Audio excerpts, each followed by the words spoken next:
hanyuma muri kano kanya twagomba turabe abashiki boba batugendeye, abashiki baha hafi nyene mu Gahongore, abashiki begereye kuri aya mashuri ya hafi. Twagomba tubasabe mwese abantu mwitwa abashiki mwaje mutugendeye, bamwe twarabatumiye turabazi, ariko abandi twagomba tubasabe arabaraha imbere mu rusengero mwaronsa aho mwicara muhaguruke, arabari hanze mwicaye namwe bwenyene muhagurukiraho muri, arabandi tabona mugororere ibiganza byanyu aho muri. Mubanguke rero muhaguruka abashiki bacu dufise. Ni mugorora ibiganza byanyu niho twobabona. Ni mugorora ibiganza byanyu, abaraha imbere mu rusengero murekeje ibiganza byanyu hejuru, n'abari hanze ni mugorora ibiganza byanyu turabe. Abashiki turi kumwe, haguruke hanze twababonye. Byabaye byiza ko mwicaye, ariko ni muhaguruke kugira ngo tubiyegereze mu ngoro y'Imana. Nuko turamaze ko namwe abashiki batari bake, abasangwa tugorora ibiganza byacu. Tubahaye kaze mu izina rya nde.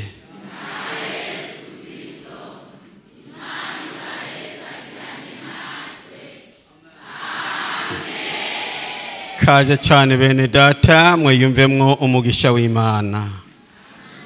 Mwiyumvemwo umugisha w'Imana. Hanyuma rero muri kano kanya naho tugeze mu mwanya wo kwakira abandi bashiki. Twabonye yuko urubanza guno munsi twotegwa iteka n'umwungere wa mbere w'ishengero ryacu rya Pentekote ry'Ibujumbura, agashika hano kudutera iteka muri kino gikorwa twari dufise uyu munsi, canke iki gikorane twari turamutse dufise uyu munsi. None rero twagomba tumusabe avyaguruke ashike hano, hanyuma tumuramutse nawe aturamutse, ataye ashishikara no kutwereka abashiki bose bagendanye. Kazi tugorora ibiganza byacu, tumuhaye kaze mu izina rya nde.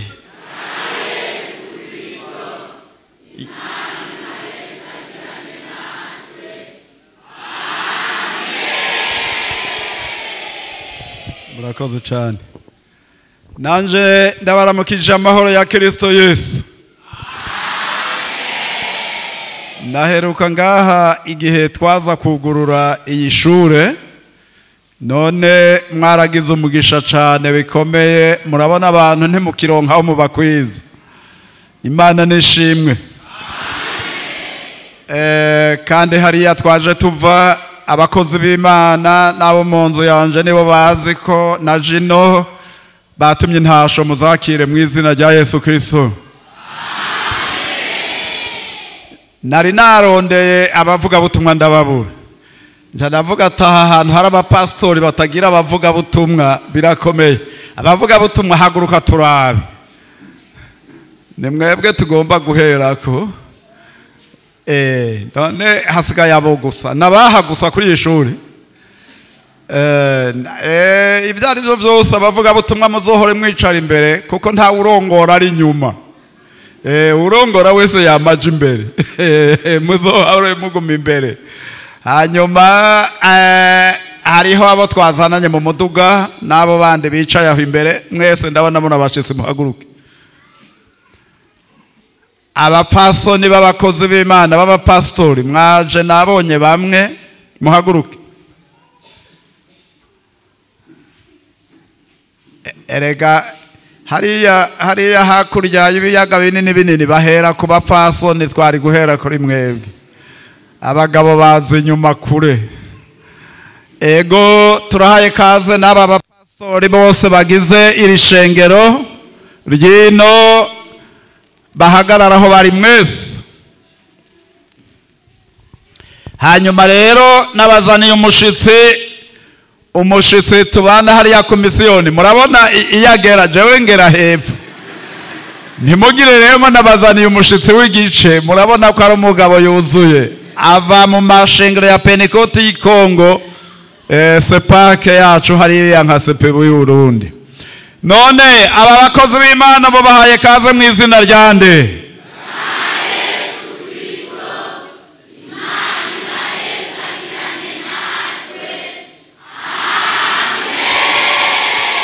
kaze cyane umwami abahezagire hari abandi ntimugire ngo ndaheza mwebwe nimwicare hariho korale yavuye ibuvyeyi hari igisovu muhagurukaho muri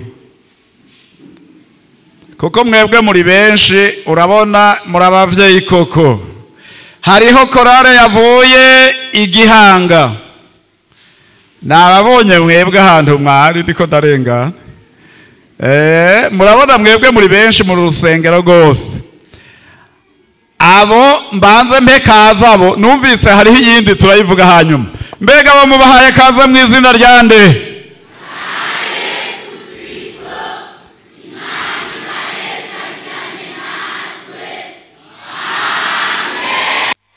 kaze bene data Imana bahezagirane natwe hanyuma numvise korale ino murakomeye cyane wavuze ngo ni one family one family together haguruka namwe turabe birakomeye mu bubwiriza bwose bw'aka karere iyo korale irakomeye narayibonye mu gikorane hari igisovu ngira nibu nabonye mw'abagabo bamwe bariko baragira nabonye n'abapfasoni hariya nayuze mbega mubahaye kaza mu izina ryande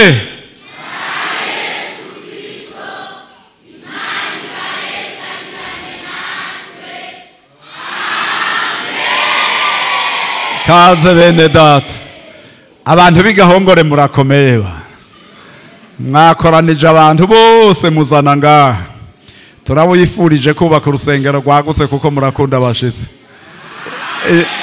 Imana izobibafashemwo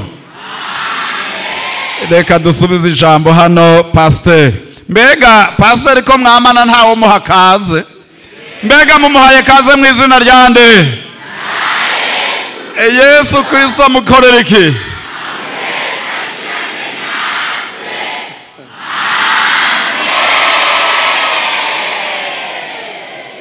Imana nishimwe ntawe ujya inka nkayi nayo reka ndamusubize mikrofone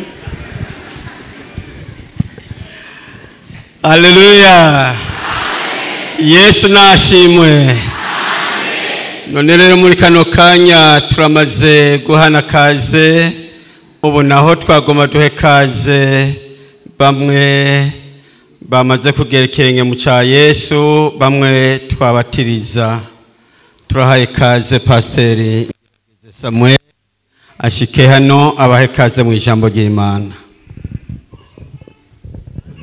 Mwami Yesu nashimwe imbere yuko dusoma iryo jambo twagomba kubaha intasho ko ngiri ubuntu nkaba nserutse mu kibanza ca abapastori bose bari muri aka karere ka Bubanza na Cibitoke turaze ko twaraye ku musozi w'Imana kandi badutumye intasho nimuzakire mu izina rya Yesu twagomba rero gusomera ijambo ry'Imana ababene data babatirijwe umunsi mugabo kandi tubinginge babyaguruke mubamukoze cyane murakoze turakeje ishengero ryo mu Gahongore Imana ibahezagire dusome ijambo ry'Imana niri jambo ryanditswe mu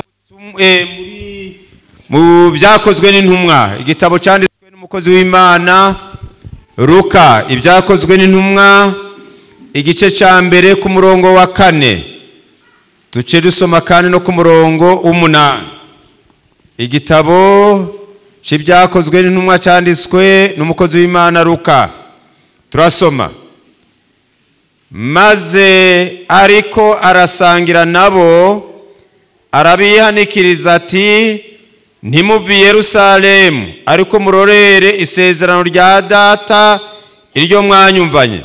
5 kuko Yohana yabatirisha amazi ariko mweho mu minsi itari myinshi muzobatizwa na Mpwemu Yera.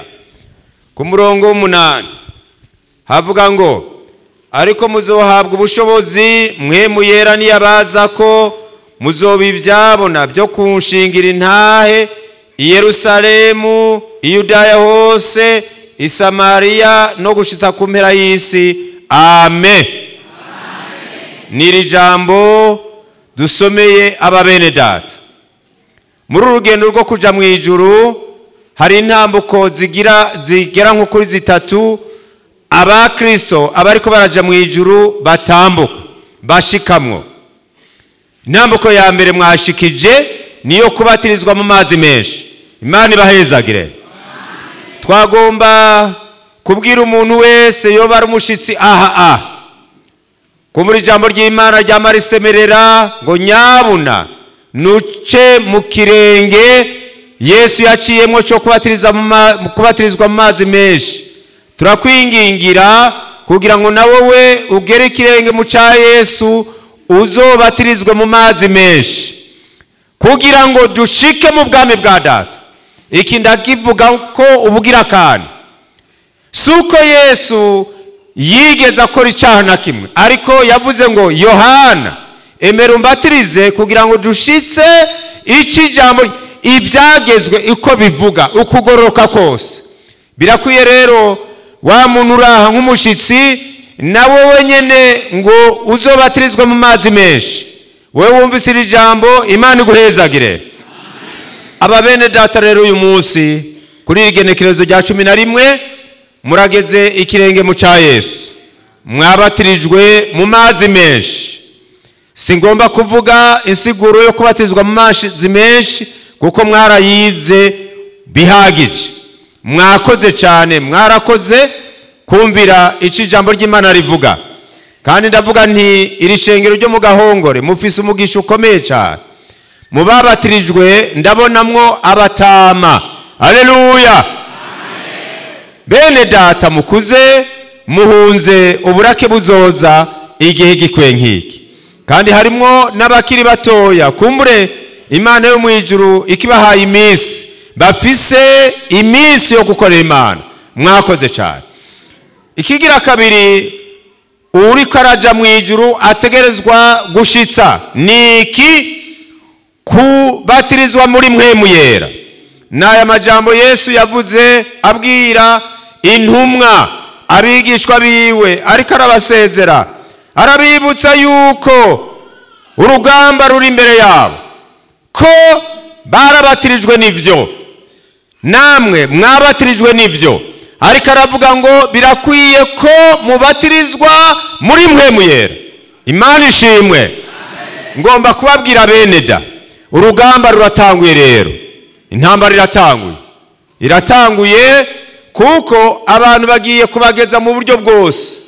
Natwebwe mubona imbere twama mu rugamba, twama mu ntambara kugira ngo umuntu aneshe izo ntambara, kugira ngo umuntu aneshe amageragezwa yose, nuko yoba batirijwe muri Mpwemu Yera.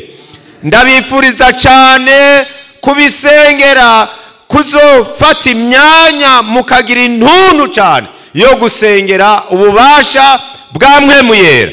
Iyo ni intambuko ibereye kuba Kristo bariko baraja mu ijuru. Umukristo wese atarabatirizwa muri Mpwemu Yera akubitwa n'ibisigo umwanya wari wese akaneshwa. Muze mubatirizwe muri Mpwemu Yera, muze musenge Imana ngo ibuzuze ubushobozi bwa Mpwemu Yera. Imana ibahezagire cyane. Intambuko igira gatatu niyi twasomye ku murongo 8. Aravuga ngo nuko rero mukwiye kuzoba ibyabona. Icabona n'umuntu avuga ibyo yabayemwo, ibyo yabonye. Murinjiye mu ishengero, murinjiye mu gakiza, abantu rero bagiye kubaraba nkuko nabivuze. Mukwiye kubabera ibyabona, mukashinga intahe mu ngeso. Jambo ry'Imana ryaciye mu kanwa k'umukozi w'Imana Yohana igice cya 3 ku murongo w'8 hariya muri Matayo aravuga ngo nuko rero mukwiye kwama imbuto zikwiranye no kwihana, mukwiye rero kuba ivyaremwe bishasha abantu bakababonamwo ko mutakiri muri vya bindi vyake, ko muri abana b'Imana nzima. Ndazi neza ntakekeranya imbere yuko mubatirizwa mwaciye imbere y'ikibazo, kandi nakekeranya ndazi ko ari ikibazo cya nyuma cyama caje, najeyo nama nakibajije ikibazo kivuga ngo none kugomba kubatirizwa uzokorera Imana gushika ryari? Yemwe ababatirijwe mwese ico kibazo ntiwagiciye imbere neza cyane. Twama twavuze, mwaravuze, najeyo narabivuze ko nzokorera Imana yanje gushika kugupfa. Rero mukwiye kuba ivyabona aha muri mu kibano mwishengero, ariko ntimuze mugarukiriza mu gahongore gusa. Imana ishaka yuko mubi vyabona hose. Haleluya. Ufashe urugendo ukaja Igitega bakubonemwo Yesu, wafata urugendo ukaja mu bihugu vyakure byo mu mahanga ujane Yesu, umwerekane abantu bakize ku bwawe, Imana izobaje imbere cyane. Nuko rero muri uyu mwanya twagomba ngo tubasengere. Nagomba kwinginga abakozi b'Imana babyaguruke babakikuze kugira ngo tubasabire ububasha bwa Mpwemu Yera. Yesu Kristo abasuke ko Mpwemu Yera kugira ngo mube ibyaremwe byo kumushingira intare. Imbere yuko tubasengera kandi nagomba kubabwira kuva uyu munsi nyene, haleluya, kuva uyu mwanya nyene rya jambo ryahora ryitwa ngo abanyagice rirafuswe. Ego cyo bita igice sela mwati ni kigegene. Ubu rero ntimukiri kigegene, murakwiye mu izina rya Yesu. Muremewe mu ishengero, haleluya. Umve, muremewe mu ishengero rya Kristo. Iyo umuntu rero yemewe mu ishengero afise uburenganzira kwatura umuhamagaro. Imana ikakubwira ati ndagomba ngo nkorera Imana mu buryo bwo kuririmba, kaze watura umuhamagaro kuko uremewe mu izina rya Yesu. Aha hantu ni hato birashoboka. Murakoze cyane, nimutambuka intambuko muze mupfukame hano tubagaranzure ku biganza abakozi b'Imana. Kaze cyane, kaze cyane, kaze cyane, kaze cyane, nimwuguruze nimuze hano mupfukame hano tubasengere. Kaze kwe, kaze Mpwemu Yera manuka manuka, Mpwemu Yera manuka manuka, Mpwemu Yera manuka manuka, imitima yachikire Mpwemu Mpwemu Yera manuka manuka, Mpwemu Yera manuka manuka, unamuka imitima ya unamuka mugororoke. Dusabe umwungere w'ishengero abasengere. Tubarambike ku biganza. Mwami Imana Data wa twese, turagushimiye iki gitondo ciza turose cy'uyu munsi. Turagushimiye igihe Yohana Umubatizi yari ku ruzi rwa Yorodani uhejeje kubatiza, kandi na Yesu yari amaze kubatizwa, maze babona ijuru ryugurutse, babona Mpwemu Yera amanuka nk'inuma amugwako. Bwari ubushobozi bwa Mpwemu Yera, yari uwa gatatu mu butatu amanutse. Mu izina rya Yesu Kristo twakoze igikorwa cya Yohana Umubatizi, none turasabye umuriro utibuke uvuye mu ijuru, ububasha bw'Imana butibuke mu izina rya Yesu Kristo. Ibinyantege byasigaye bimeze nk'ibyatsi bishe, reka umuyaga w'Imana uhuta, reka ubushobozi bw'Imana bumanuke mu izina rya Yesu Kristo. Mpwemu Yera abatiza abantu, indimi zabo zigabanuke, ubushobozi bw'Imana bumanuke, reka akayaga k'Imana kagendagenda aha, reka amavuta y'Imana asigwe kuri aba bantu, reka aba bantu bagira ibyizigiro by'ijuru, reka umuriro wake mu mitima yabo, uhereye none batangura gushingira intahe Kristo Yesu. Urakoze naka abakozi bawe, turi byabona byo kuvuga ibyo, tubarambizwe ku biganza, turizeye ko wumvise ibyo dusabye, tubasengeye gutyo mu izina rya Yesu Kristo mwami n'umukiza wacu, amen. Bari baje ukorana, musubire mu bibanza. Nta ndobeke yarimwo,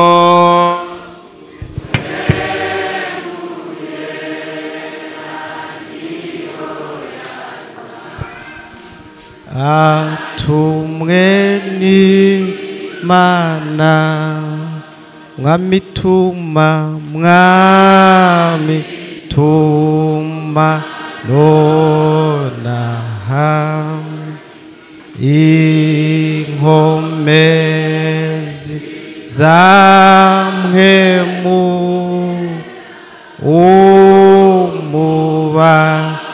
umubatizo nuyo, ubatize wese